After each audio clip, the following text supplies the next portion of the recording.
Halo, teman-teman sudah melihat video animasi sebelumnya bukan? Nah, itu adalah definisi singkat mengenai materi kita dalam video ini, yaitu jumlah Riemann.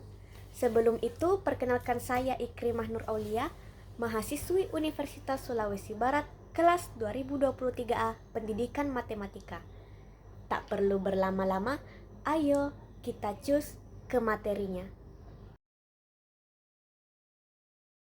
Kenalan dulu sama pencetusnya, yaitu George Friedrich Bernhard Riemann. Beliau adalah matematikawan asal Jerman abad ke-19. Riemann sendiri telah memberikan sumbangsi besar dalam ilmu matematika tentang analisis dan geometri diferensial. Kok bahas integral tentu? Bukannya tadi bahas jumlah Riemann?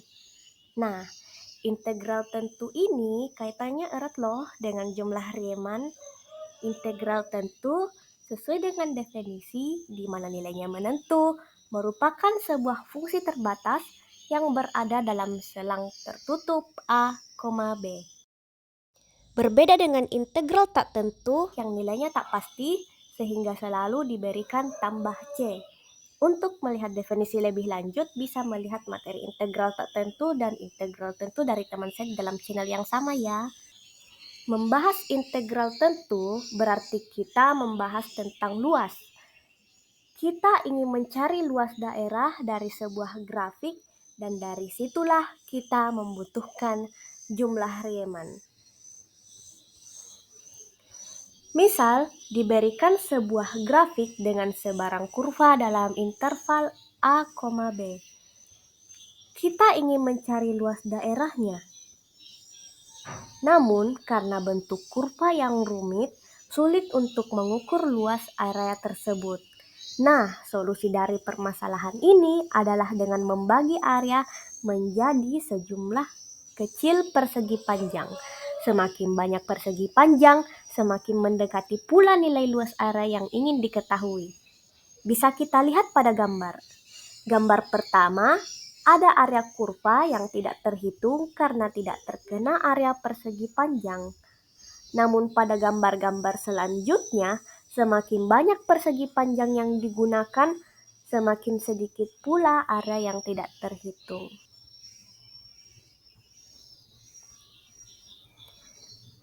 Titik partisi adalah titik-titik yang membagi interval tertutup A, B menjadi beberapa bagian yang tidak perlu sama panjang.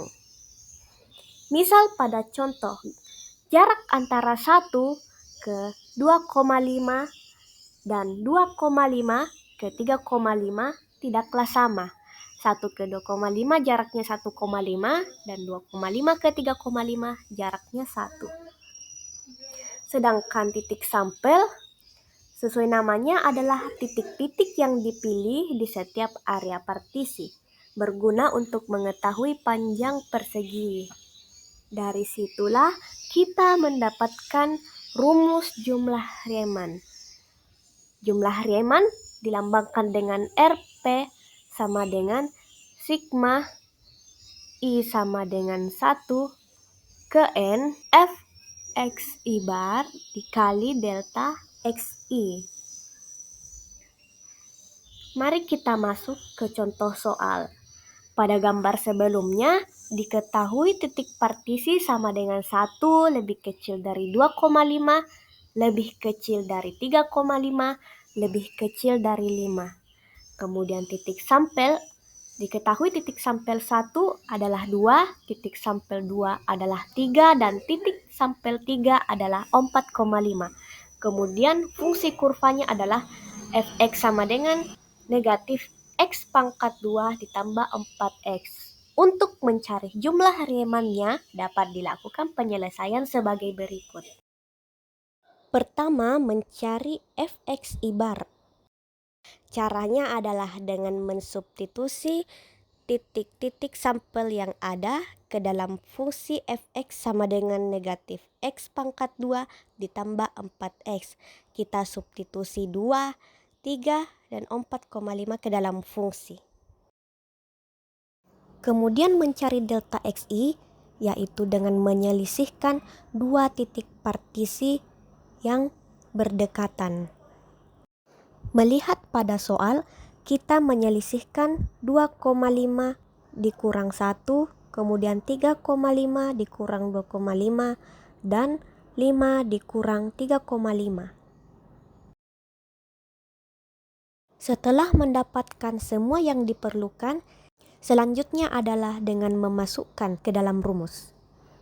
Setelah dihitung, kita akan mendapatkan hasil akhir sama dengan 5,625. Dan itulah jumlah Riemannnya. Sampai sini materi kita hari ini. Terima kasih sudah menonton dan sampai jumpa di lain waktu.